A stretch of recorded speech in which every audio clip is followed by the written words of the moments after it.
ഒരുപാട് ദൂരം പോകുമ്പോഴത്തേക്കും ഇവർക്ക് ഇതെല്ലാം കീപ്പ് ചെയ്ത് പോകാൻ പറ്റത്തില്ല. കാരണം ഈ ഫുഡെല്ലാം മിക്കവാറും തീർന്നു പോവും. അപ്പോൾ പുറത്തുനിന്ന് എന്തായാലും ഇവർക്ക് വാങ്ങേണ്ടി വരും. അപ്പം അങ്ങനെയുള്ള ഒരു സിറ്റുവേഷൻ വരുമ്പോൾ എന്തായിരിക്കും വേറൊരു അഡ്വൈസ് ആയിട്ട് കൊടുക്കാൻ പറ്റുന്നത്? അത് മാത്രമല്ല, ഇപ്പോൾ കുട്ടികൾക്കുള്ള ഈ സോപ്പ് അങ്ങനെയൊക്കെ ഉള്ളതൊക്കെ ഉണ്ടല്ലോ, ഇപ്പോൾ മെയിൻലി യൂസ് ചെയ്തുകൊണ്ടിരിക്കുന്ന സാധനങ്ങളായിരിക്കും നമ്മൾ എടുത്ത് വെച്ചേക്കുന്നത്.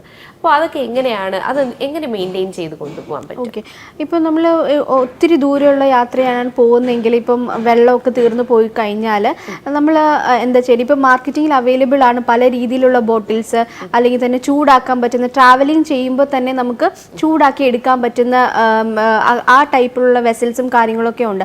അപ്പം അങ്ങനത്തെ കാര്യങ്ങളൊക്കെ നമുക്ക് ഭയങ്കര അധികം യൂസ്ഫുൾ ആയിരിക്കും. സോ അങ്ങനത്തെ കാര്യങ്ങൾ നമ്മൾ കീപ്പ് ചെയ്യുക എന്നുള്ളതാണ്. മാത്രമല്ല, കുഞ്ഞുങ്ങളെ കൊണ്ടുപോകുന്ന സമയത്ത് നമ്മൾ എങ്ങനെ പോയിരുന്നാലും ഡ്രസ്സസ് വേണം.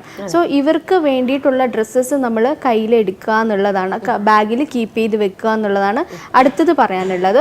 പിന്നെ അതുപോലെ തന്നെ ഇവർ യൂസ് ചെയ്യുന്ന സോപ്പ്, അത് നമ്മൾ എല്ലാ വീടുകളിലും അങ്ങനെ ആയിരിക്കും എന്ന് തോന്നുന്നു. കാരണം നമ്മൾ യൂസ് ചെയ്യുന്ന സോപ്പ് അല്ല കുഞ്ഞുങ്ങൾക്ക് യൂസ് ചെയ്ത് എടുക്കുന്നത്. സോ അത് മാറ്റിയാണ്, അത് അവർക്ക് സെപ്പറേറ്റ് ആയിട്ടുള്ള സോപ്പും കാര്യങ്ങളൊക്കെ കാണും. അപ്പം ആ കാര്യങ്ങളൊന്നും നമ്മൾ ഒരിക്കലും മറക്കാതെ, ബ്രഷ്, ടൂത്ത് പേസ്റ്റ്, സോപ്പ്, ഇങ്ങനത്തെ കാര്യങ്ങളെല്ലാം നമ്മൾ ബാഗിൽ കീപ്പ് ചെയ്യണം.